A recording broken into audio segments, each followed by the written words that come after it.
Horror कहानियां थी। चुड़ैल पार्ट 1। ऊंची ऊंची पहाड़ियों और घने जंगल से घिरा हुआ भैरवगढ़ गांव काली पहाड़ी के ठीक पीछे था। काली पहाड़ी यानी मौत का घर। भैरवगढ़ गांव तक पहुंचने का रास्ता बेहद दुर्गम था। लगभग 24 घंटे घने तूफान और तेज हवाओं की वजह से वहां के वीराने माहौल की कहानियां लोगों के दिलों को दहला देती थी। ऐसे बहुत कम लोग थे जो भैरवगढ़ गांव तक जाने की हिम्मत करते थे। लोगों का कहना था कि इस गांव के आसपास बुरी आत्माओं का साया मंडराता है। गांव के रहने वाले लोगों ने वैसे तो अपनी आंखों से किसी बुरी आत्मा या साये को नहीं देखा था, लेकिन गांव का बच्चा बच्चा इस बात को महसूस कर सकता था कि गांव के ऊपर कोई तो खौफनाक साया मंडरा रहा है। और उसकी वजह ये थी कि उस गांव में जैसे ही कोई लड़का 18 साल का होता, उसके 18वें जन्मदिन की रात ठीक 12 बजे अकस्मात उसकी मौत हो जाती। हर बार ये मौतें बड़े ही रहस्यमयी ढंग से होती और इस बार सरपंच सुमेर के बेटे को 18 साल होने में अब बस 15 दिन बाकी थे। अजी सुनते हैं, हमारा बेटा भी कुछ दिन बाद 18 साल का हो जाएगा। कहीं वो डायन उसे भी खा गई तो? कैसी बातें कर रही हो?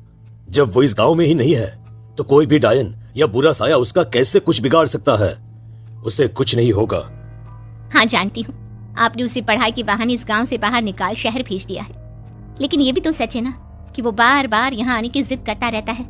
वो चाहे कितनी भी जिद कर ले जानकी, पर मैं उससे इस गांव में कभी वापस नहीं आने दूंगा। मैं नहीं चाहता कि गांव के दूसरे लड़कों की तरह मेरे बेटे की भी अजीबोगरीब ढंग से मौत हो जाए।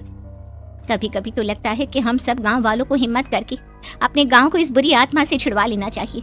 लेकिन कौन जानता है आखिर वो खतरनाक साया किसका है? वो काली आत्मा कौन है जो रातों रात हमारे गांव के लड़कों को निगल जाती है?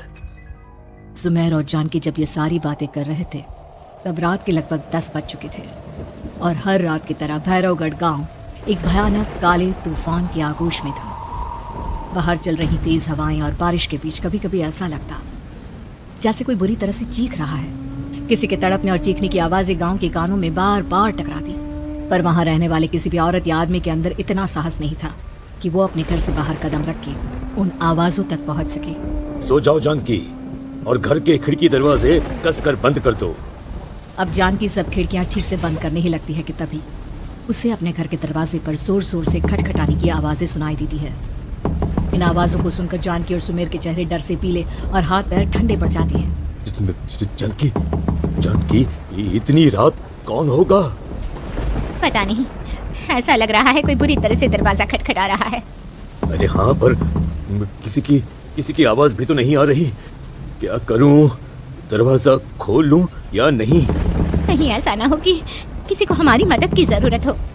लड़खड़ाते कदमों से सुमेर दरवाजे के करीब जाता है और अपने कान को दरवाजे पर रख धीरे से आवाज देते हुए पूछता है, कौन है? कौन है वहां? तभी एक बेहद डराने वाली आवाज उसके कानों से टकराती है। दरवाजा खोलो, दरवाजा खोलो, वरना आज की रात इस गांव में कोई जिंदा नहीं बचेगा। मैं जानती हूँ तुम्हारा बेटा 18 साल का होने वाला है। अगर उसकी जान की जरा भी परवाह है तो दरवाजा खोल दो। इस आवाज को सुनते ही सुमेर घबराकर पीछे हट जाता है और जानकी को पूरी बात बताता है। कहीं वो डायन हमारे घर तक तो नहीं पहुंच गई? अब हम क्या करेंगे? मुझे दरवाजा खोलना ही होगा जानकी। मेरे पास अब कोई रास्ता नहीं है। इतना कहकर सुमेर डर से अपनी दोनों आंखें कसकर बंद करता है और कांपते हाथों के साथ झटके से दरवाजा खोल देता है। तभी किसी की जोर से हंसने की आवाज सुमेर और जानकी को सुनाई देती है। उस आवाज को सुन दोनों दरवाजे की तरफ देखते हैं और सामने अपने बेटे राहुल को खड़ा देख दंग रह जाते हैं। राहुल के हाथ में उसका मोबाइल होता है जिसमें से वो आवाज बज रही थी। ये क्या मजाक है? और तू यहाँ, तुझे मना किया था ना गांव में आने को, समझ में नहीं आता क्या? 18 साल का होने वाला है तू। माँ, आप लोग भी पता नहीं किन अंधविश्वास भरी बातों पर भरोसा करते हैं। क्या मैं अपने घर नहीं आ सकता? आप लोगों से नहीं मिल सकता? देख बेटा, हमने तुझे किसी वजह से ही इस गांव से दूर रखा था और यहाँ आकर तूने अच्छा नहीं किया। चल, मैं तुझे अभी के अभी वापस शहर छोड़कर आता हूँ। ओफो पापा, आप बेकार की बातों से परेशान हो रहे हैं। बाहर इतना तेज अंधड़ तूफान चल रहा है, कहीं जाने की जरूरत नहीं है। मैं बस आप लोगों से मिलने आया हूँ, कुछ दिन रहकर चला जाऊंगा। दिमाग खराब हो गया है इस लड़के का। नहीं जानता कि इस गांव में ये सुरक्षित नहीं है? किसने कहा था तुझे यहाँ आने को? ये आवाजें सुन, बाहर से जो आवाजें आ रही है तुझे सुनाई नहीं देती क्या? अरे माँ, जब जोर से तूफान चलता है, तेज हवाएं चलती हैं, तो इसी तरह की आवाजें आती हैं। ये बहुत नॉर्मल है माँ। नॉर्मल होगी तेरे लिए बेटा। 4 दिन शहर में पढ़कर आया है तो अपने माँ बाप की बात नहीं मान सकता। माँ, मुझे अभी बहुत जोरों से भूख लगी है। पहले कुछ खिला दो, और रात भी बहुत हो गई है। हम इस बारे में कल बात करते हैं, ठीक है? राहुल के वापस आ जाने से जानकी और सुमेर की आंखों की नींद उड़ गई थी। खाना खाने के बाद राहुल तो अपने बिस्तर पर जाकर सो गया, लेकिन जानकी और सुमेर पूरी रात उसके कमरे के बाहर पहरेदारी करते रहे। उन्हें पल पल इसी बात का डर था कि कहीं उनके बेटे को कुछ हो ना जाए। रात बीतती है, सुबह का सूरज निकलता है। अब जैसे ही वो राहुल को नींद से जागते देखते हैं तो उन दोनों के दिल को सुकून मिलता है। अरे माँ, पापा, आप अभी तक यहीं बैठे हैं? क्या पूरी रात सोए नहीं? जिनकी जवान बेटी की जान को खतरा हो, उन माँ बाप को नींद नहीं आती बेटा। बेटा, अब तू वापस शहर चला जा। देखो माँ, मैं किसी जरूरी काम से इस गांव में आया हूँ, और वो काम पूरा होने के बाद मैं खुद यहाँ से चला जाऊंगा। काम? गांव में तेरा क्या काम है? पापा, मैं बचपन से ही इस गांव के बारे में बेहद डरावने किस्से सुनते आया हूँ। इसीलिए अब मैं उन्हीं किस्सों के ऊपर डॉक्यूमेंट्री फिल्म बनाऊंगा। रिसर्च करना चाहता हूँ कि आखिर सच्चाई है क्या। हे भगवान, लो जी, सुन लिया, और भेजो इसे पढ़ने के लिए शहर। मैंने आपसे पहले ही कहा था, मेरी बहन के पास दूसरे गांव भेज दो। ना ये शहर जाता और ना उल जुलूल की बात इसके दिमाग में आती। जानकी और सुमेर राहुल को समझाने की बहुत कोशिश करते हैं, पर वो किसी की बात नहीं सुनता और अपना कैमरा लेकर गांव के पास वाली काली पहाड़ी की तरफ निकल जाता है। अब राहुल जैसे ही काली पहाड़ी पर पहुंचता है, उसकी नजर पहाड़ी के ठीक बीचों बीच बनी एक पुरानी झोपड़ी पर पड़ती है। यहाँ भी कोई रहता है क्या?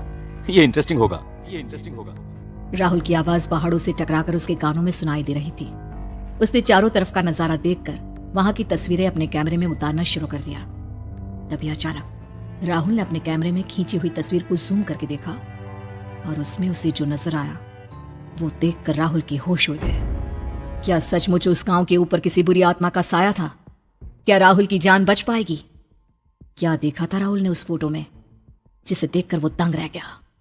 इन सवालों के जवाब जानने के लिए देखिए इस कहानी का अगला भाग। की गरीब भाभी रीना एक मध्यम परिवार की लड़की है, लेकिन उसकी भाभी शिवानी एक बड़े घर की बेटी और शिवानी की शादी अभिषेक से सुमित्रा जी की बहू की बातें सुनकर ऐसा लगता था कि कितना अच्छा सूट पहना है आपने, क्योंकि उससे कभी ऐसा मैंने भी सवाल पूछा। अरे क्यों नहीं रीना,